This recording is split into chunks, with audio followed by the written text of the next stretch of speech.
வர ஆரம்பிச்சிடும். நான் கொஞ்சம் கொஞ்சமாக தான் ஸ்டிச் பண்ணேன். ஃபஸ்ட்டு எல்லாத்தையும் கட் பண்ணி வச்சுட்டு இது ஒரு 2 டேஸாக நான் ஸ்டிச் பண்ணிகிட்ருக்கேன். ஃபஸ்ட்டு குழந்தைங்களுக்குனால நம்ம ஈஸியாக தச்சிடலாம். இது எனக்கு ரொம்பவே எப்படி சொல்கிறது, போரிங்காகவும் இருக்காது.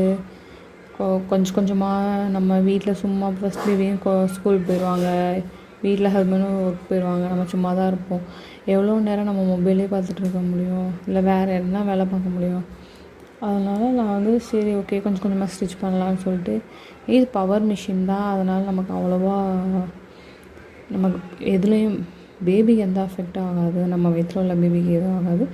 நம்மளால் முடிஞ்ச அளவுக்கு கொஞ்சம் கொஞ்சமாக நம்ம ஸ்டிச் பண்ணிக்கலாம். ரெஸ்ட் எடுத்து இந்த மாதிரி நான் இதை தான் பண்ணிகிட்ருக்கேன். இப்போ எனக்கு ரொம்ப போர் அடிச்சதுனால என்ன பண்ணுறேன்னு தெரியாமல், ஸோ ஓகே நம்ம ஸ்டிச்சிங்கே பண்ணலாம், அகெயின் பண்ணலாம் அப்படி சொல்லிட்டு நானும் ஏதோ பண்ணலாம் அப்படின்னு பண்ண ஆரம்பித்தேன். ஃபைனலாக இதாங்க பட்டிலாம் ஜாயின் பண்ணி முடிச்சாச்சு.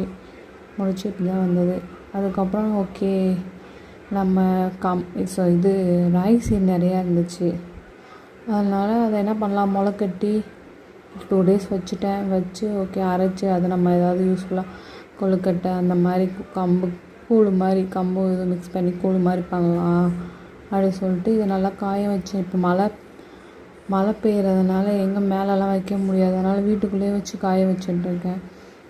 நல்லா காஞ்சதுக்கப்புறம் போய் மிஷினில் அரைக்க கொடுத்து அதில் நிறையா பண்ணி சாப்பிட்லாம். இது ரொம்பவே நல்லது, இதில் நிறையா இரும்பு சத்தெல்லாம் இருக்குது.